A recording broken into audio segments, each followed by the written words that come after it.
Hey, it's Anthony. I'm back with a brand new prototype. In this video, I'm going to show you how extending VB's XML literals to be pattern-based so that they can construct things other than system.xml.link namespace types can make writing cross-platform mobile apps targeting Android and iOS more productive using Xamarin.Forms. I have here the Visual Basic sample project I downloaded from the Xamarin Samples repo on GitHub, and it shows how you can build a simple Xamarin.Forms app targeting iOS and Android in Visual Basic. I have here a screenshot from GitHub that shows the code the sample starts out with and what the UI should look like when you run it. It does all of this imperatively, meaning with code that precisely describes how to build that UI. I've recreated that UI using an XML literal and added a few things to it. This code is now declarative, in the XAML style, meaning it describes what that UI should be, but not how. My UI is the same as the sample code, only I've added this entry text box to the stack that's data bound to the name property from my model, the default value of which is John Doe. If the data binding is wired up correctly, then when I start the app, the entry text box should have this string in it by default. I've also added a button with this event handler hooked up on its click event that navigates to the next page and uses the same name from the model as the title of the next page. Let's see this in action. I have the app running and things look as expected.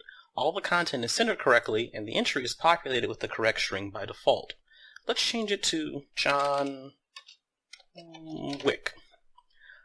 Now, when I click the next button, the debugger breaks in the next button click method where I set the breakpoint, and when I resume the app,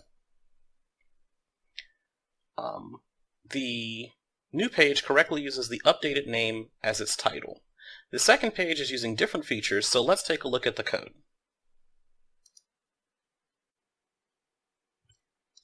This page is a calculator with 2 entries for numbers and a picker that lets the user select from one of 5 mathematical operations.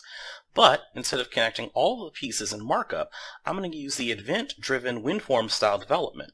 So instead of declaring in markup which method will handle the calculate button click event, I'm using VB's handles clause to declare that association on the handler itself. I've declared the calculate button and many of the other views I'm using as with events variables, an existing VB feature, so that when the variable is assigned, all of the event handlers are automatically registered. The compiler doesn't actually know to initialize these variables, but because of how I define the pattern, the bridge method for the name attribute is actually doing that when it's set. Another new XAML idiom this page demonstrates is adding content to a member using member element syntax. In this case, I'm using label.formatted text to add multiple spans to the formatted text property of the label, and I've even created my own bold type for bold spans. The compiler doesn't understand how any of that works or how to convert literal text to spans, but the methods it calls when it encounters that pattern do understand how the mappings work. Let's run the code again to see it work. So I have my app here running again. I'm just going to click through to the next page. So I have here my numbers, and you see this one's filtered for numeric content. Let's go with 7. And this one's not a numeric text box, so let's go with actually let's go with W, 2W, and hit OK. Now I hit equal. And it says error, as the code is supposed to do in this particular case. And if I get rid of that, I do a backspace, equal again, we stop inside of my event handler, and I can inspect the variables, so you can see left is 7, right is 2. Those are the strings that are in those text boxes. The selected operation is plus. I'm going to clear out this breakpoint and continue, and the picker works as expected. 7 plus 2 is that, and 7 times 2,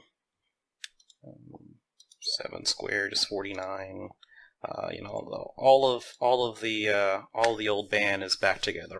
So there you have it, an example of a pattern XML literals could be extended to recognize that would allow them to express many of the idioms used in XAML natively in VB code with the same declarative simplicity, and at the same time bringing VB embedded expressions to XAML and allowing VB developers to use XAML on Xamarin, a platform which has its own XAML engine separate from WPF and which does not support generating VB code behind files for XAML files.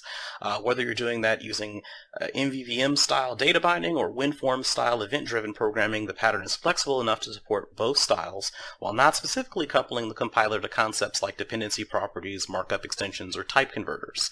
For more information on this, and if you want to hear about some accidental awesome, some aspects of the IDE experience that I didn't get a chance to show you today, please read the companion blog post to this video, and you share your thoughts about the idea with me in the comments or on Twitter. As always, please share with your friends, and thanks for watching.